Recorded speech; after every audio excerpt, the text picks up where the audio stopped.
about 9-10 months ago. No. I'm for real. No. I'm dead serious. No. I'm so serious. Salut à tous, vous êtes sur la chaîne Obsidia. Comme d'habitude, j'espère que vous allez bien. On est samedi, il est 11h et on se retrouve pour le deuxième et dernier épisode de mon séjour à Belgrade pour le Final Four de l'Euroleague. Pour rappel, le Final Four, comme son nom l'indique, ce sont les phases finales entre les 4 meilleures équipes du championnat européen. Donc c'est un week-end qui est consacré aux demi-finales et aux finales de championnat. C'était incroyable parce que j'ai vécu des sensations que j'ai jamais vécues en France. Dans la vidéo précédente, j'ai beaucoup joué à Belgrade avec les gens de Belgrade, etc. pour vous montrer un petit peu l'ambiance autour des terrains. Là, on va rentrer dans l'arène et vous allez voir l'ambiance qu'il y avait au cœur du Final Four, c'est-à-dire que vous allez voir les supporters qui étaient en majorité de Fenerbahçe parce que géographiquement c'était les plus proches. Je crois qu'environ 80% de la salle était jaune. J'avais une fierté pendant ces matchs, c'est de voir que sur 4 équipes qualifiées au Final Four, 3 comprenaient des joueurs français dans leur effectif. Donc on a Axel Toupane pour Kaunas, Fabien Kozer au Real et Nando De Colo au CSKA Moscou. Et franchement, c'était une fierté parce qu'ils n'ont pas une petite place dans l'effectif. Vraiment, ils ont été décisifs sur chacun des matchs. Donc merci à Adidas et merci à l'Euroleague de m'emmener voir ça. Vous allez évidemment voir la rencontre avec Donovan Mitchell qui pour moi est un vrai accomplissement pour la chaîne. Là, on est parti pour l'ambiance d'avant-match. Vous allez voir que c'était déjà très chaud. Qu'on arrive à la Stark Arena, on est dans l'entrée des médias, ce qui est beaucoup plus simple parce qu'il y a énormément de queue. Donc c'est parti.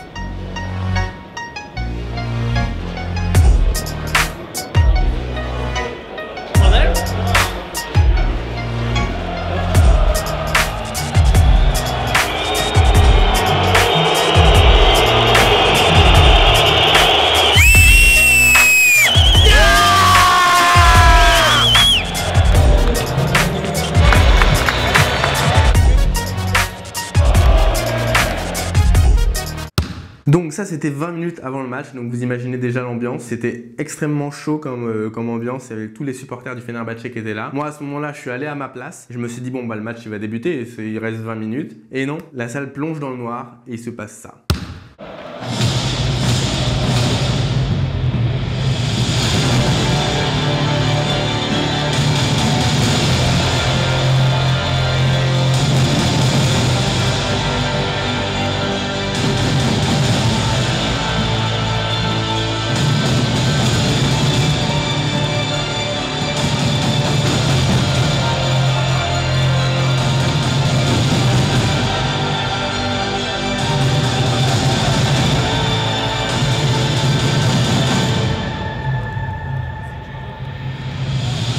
Bon, évidemment, ça a duré un petit peu plus longtemps que ça. Là, je vous ai mis le meilleur moment, mais ça a duré plusieurs minutes et c'était vraiment, vraiment incroyable parce qu'il y avait des flammes dans tous les sens, synchronisées avec la musique, les lumières, le son.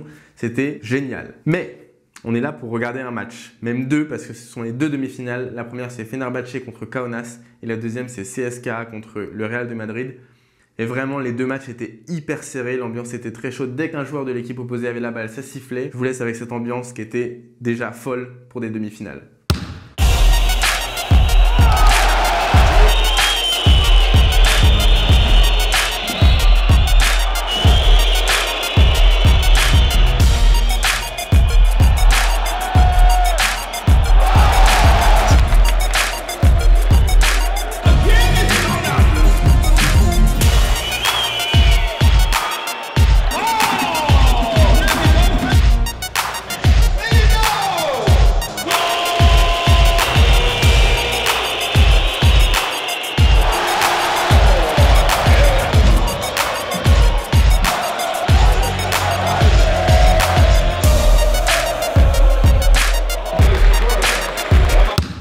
Bon, ce match était assez ouf. Vous n'avez pas vu toutes les images, mais il était très très serré. Il y a la deuxième partie qui va arriver. Et bah voilà, elle arrive déjà.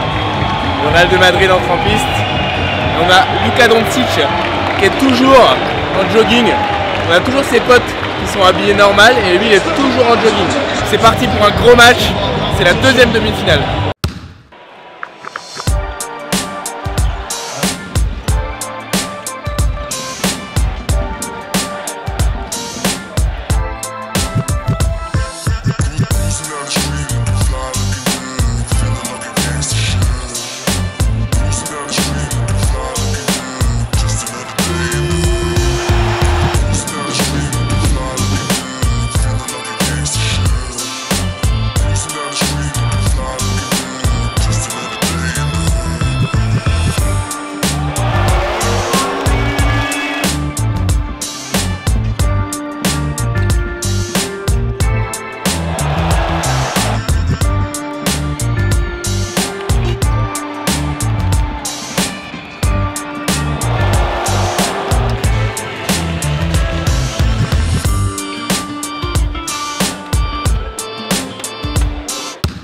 Ça, c'était le vendredi soir, mais il restait donc le samedi et le dimanche. Et le samedi, qu'est-ce que je vois sur mon planning?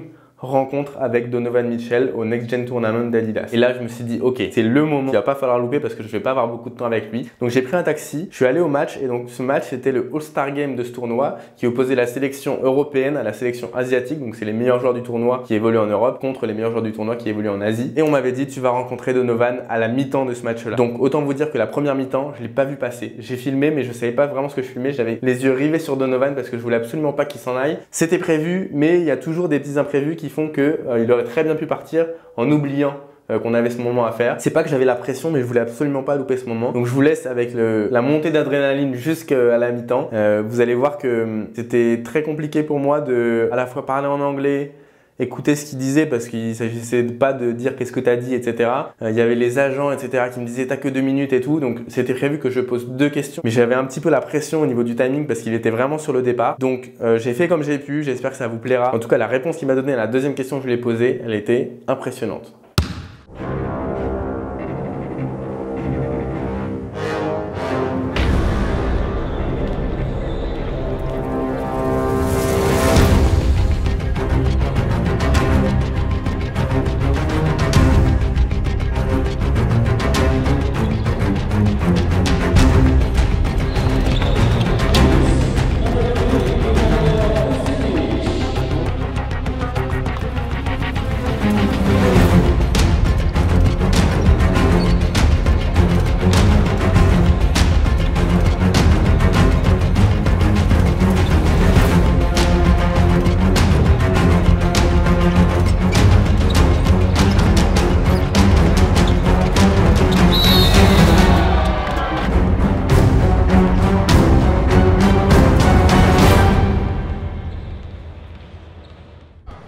Hi, Donovan. Nice to meet you. I have some question for you because you're playing with a French player, Rudy.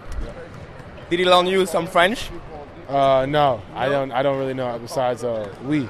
Yes. That's all I got. Okay. That's all I got. So we are at the Next Gen Tournament, and my question is, when did you think the NBA possible for you? At which age? And About 9-10 months ago. no. I'm for real. No. I'm dead serious. No. I'm so serious. Oh. Right before I got drafted. Okay. That's when I thought. Before that, I was like, it was a good thought, but I didn't think it would actually happen. Yeah. Yeah. And at least a professional future, no? Yeah, I had no idea what I wanted to play baseball, and then I broke my wrist. So Amazing. to be here it's awesome. Thank you. Bye. Bon, vous, je sais pas, mais moi, en tout cas, j'ai été impressionné, comme je vous disais, par sa réponse. Un mec avec autant d'humilité, c'est hyper inspirant. Le mec, il a 22 ans, il est dans le 5 d'Utah, il a gagné le concours de dunk.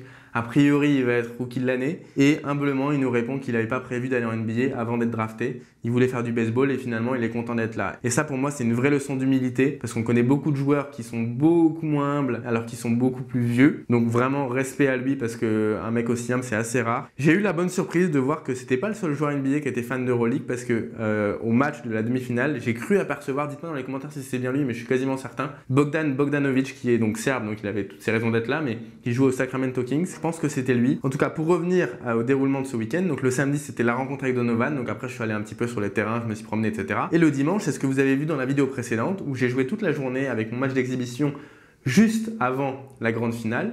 Donc je termine, parce qu'avec toutes leurs histoires de MVP et de photos, finalement j'ai été en retard au match. Donc je suis arrivé à l'hôtel, je me suis douché, je suis reparti en courant à la salle.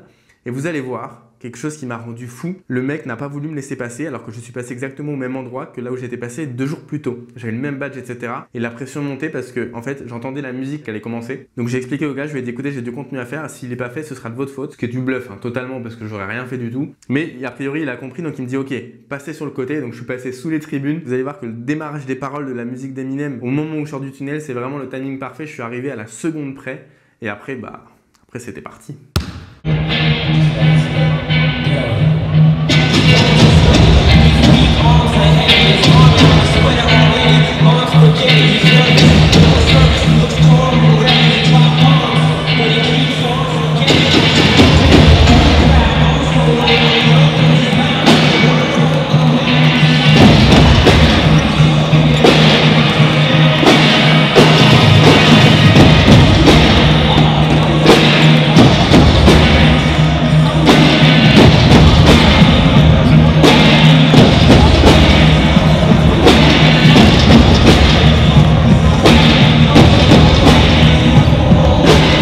Bon, donc ça c'était l'espèce de cérémonie d'ouverture, mais donc qui dit retard dit je ne sais même pas où est ma place parce que j'ai pas eu le temps de prendre mon papier et de voir. Et en plus pendant que le match se joue, on peut pas circuler dans les tribunes, etc. Donc j'ai attendu le premier temps mort et qu'est-ce que j'ai fait en attendant? Je me suis mis derrière les caméras, juste à côté des photographes, etc. À côté de Donovan d'ailleurs, qui était vraiment juste à côté de moi. Au premier temps mort, je suis allé rejoindre ma place et on est parti pour regarder cette finale qui était extrêmement serrée. En tout cas, respect à Fabien qui a fait un gros match et jusqu'à la fin, c'est un peu grâce à lui que dans les dernières minutes ça s'est décidé. Je vous laisse avec un aperçu de cette finale et après on se retrouve pour la célébration qui était un moment vraiment incroyable.